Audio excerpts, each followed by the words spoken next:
Hola chicos, bueno, este año tenemos noticias. Square Rock va a estar apoyado y patrocinado por Store 4x4, nuestra tienda de recambios y accesorios, especializada en Land Rover, por supuesto, y en Terra Firma.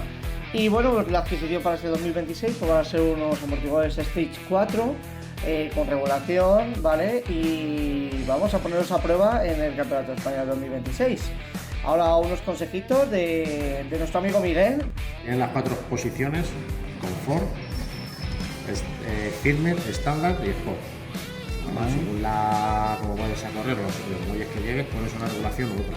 Si te gusta blandito, aunque lo pongas en el 2 y más firme en el 4, ¿vale? Te da más grito.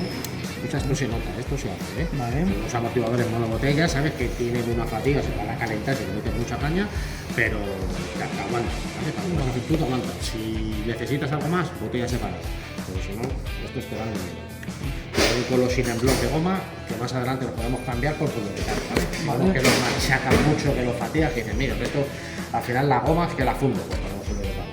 Vale, Sí, perfecto, estupendo. Pues muchas gracias. Hasta el próximo vídeo, chicos.